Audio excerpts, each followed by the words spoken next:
Only to that extend वो disqualify हो जाएगा और सीट वेकेंट हो जाएगी। क्या अब वो फॉर एवर इलेक्शन नहीं लड़ सकता किसी और पार्टी के रेफरेंस, किसी और पार्टी के टिकट पे, या आज़ाद? ये सारी चीज़ें रेफरेंस के ज़रिए प्रेसिडेंट ऑफ पाकिस्तान ने सुप्रीम कोर्ट को, जो कि सुप्रीम कोर्ट की जुरिस्डिक्शन है, एडवाइजरी जुरिस्डिक्शन, उसमें भेजी है। अब supreme court is bound to give the advice to the presiding officer, to the president of Pakistan.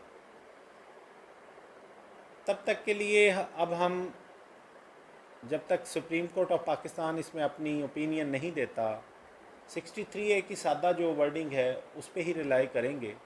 63A में जो मेंबर्स अपनी पार्टी हेड की वायलेशन, डायरेक्शन की वायलेशन करेंगे, वो सिर्फ डिफेक्टिव डिक्लेयर होंगे, ना कि उनको डिस्क्वालीफाई फॉर लाइफ टाइम किया जाएगा। अब जो ही अपडेट इंशाल्लाह इसमें 24 के बाद आती है आपसे शेयर करेंगे। तब तक के लिए इजाज़त दीजिए। मैं शाहिद महमूद एडवोकेट को, इस चैनल को सब्सक्राइब कीजिए, अपनी कीमती आरा से हमें आगाह कीजिए। Thank you very much. अल्लाह हाफ़िज़।